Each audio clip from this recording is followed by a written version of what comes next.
it's Lady Harley. I'm here doing my very first video tutorial. Um, Before I get started, for those who know how to do Ctrl F and know my opinion about the chronological and reverse threads in Multiply, I please ask that you still watch this video and give me feedback. Couple of disclaimers. First off, I'm long-winded. That's why I named my blog The Rambling Train, so please forgive me on that. And also, I do apologize for the image here being a bit blurry. I don't have a focus ring to fix it on my webcam. Now, I just want to let you know I have been wanting to do this for a long time. I'm not doing it because we have new players that were asking about how to search the document. I'm just doing this because I've been wanting to do it and didn't have a webcam until just recently. So, okay, let's get this started so that I can get this in very briefly here for you. And if you have any questions or comments, just send me a private message. I'd greatly appreciate it. For those who don't belong to Multiply and are just watching this to learn how to do the Ctrl F, I do apologize. I'm going to make that the last part of the tutorial. Okay, now for Multiply users and for members of the Last Word game, you will see that I use reverse for my threads because of the fact that you're at the end of the blog and it gives you your box where you can start typing your comments. You don't have to scroll through, or in this instance, you don't have to scroll through 205 comments to get to the box to play your word or to leave a comment. It also puts the newest comment or the newest played word at the very top, and you don't have to scroll through, like I said, to get to that. And it puts the oldest word or oldest comment at the very bottom. When you do chronological, and I'm switching to it here for you to see, you have to go, when you're at the bottom of the blog, there's the oldest comment, and then you have to take your scroll bar, see if I can grab this here real quick, and go all the way to the end of the document before you can get the box to type your comments.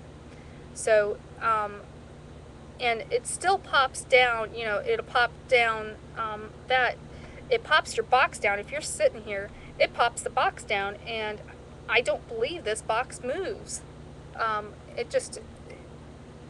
I believe it moves the box as you're trying to type, and if you're typing a comment, something, in a blog or something, friend's blog, it's going to move that down.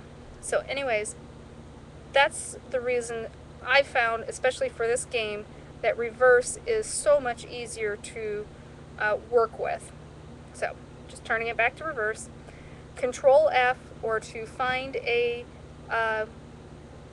word in a document on the internet. This is valid for any document that has text.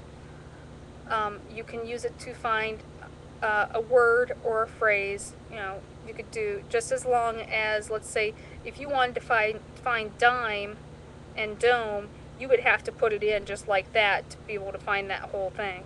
So if you don't know what it is, just put your less is best in this particular instance.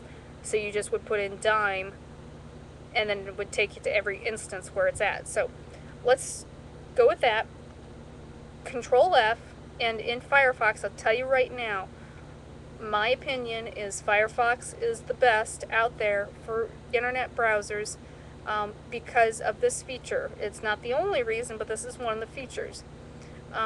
It will pop up above your status bar, which your status bar is right here at the bottom of your window. It'll pop up the find box when you do Control F. In Internet Explorer, it pops it up in a separate window.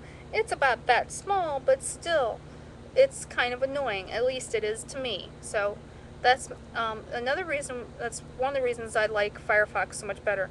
Another reason is it's safer. So I'm told. So I believe that. So also, here's the status bar. I've got an add-on here with Firefox where I've got my weather and it pops up the radar and the current conditions. I just had to show that off. So anyways, watch down here So, and watch, I'm going to do press and hold your control button, and I'm going to press the letter F at the same time. And it pops it up. So, and then you will be able to type in a word. Let's say you want to look for, I know this word was played, so I'm going to do jive, J-I-V-E. See how it highlighted that?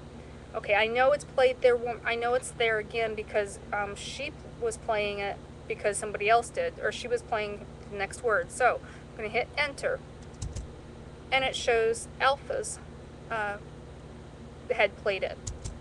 So that takes it back and forth when you keep hitting enter.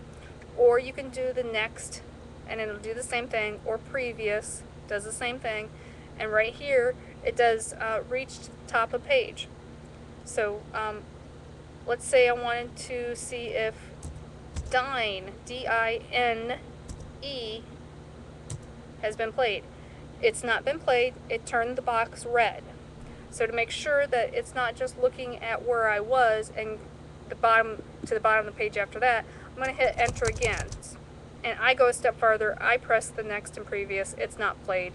I can play that word, so as long as it hasn't, nothing's popped up since I started this. Okay. Or let's say, actually, because Dine, I can't use that because she changed it to Dome. So let's do done. Let's do D-O-N-E. Okay, it's still available to play. So I will go ahead and play that word. That's the only thing. Sometimes it takes you through that. That's the only thing. So I'm going to do it here. D-O capital N-E. And see if I made it in time. Yes, I made it in time as far as I know. Nobody has played a word after that. So that's Ctrl F. That's how you search the page for a word to see if it's been played or not. Or if you're looking for something in another document, you can do the same thing. So I hope this video tutorial works for you all. Give me a feedback. I'd greatly appreciate it in the comments below. And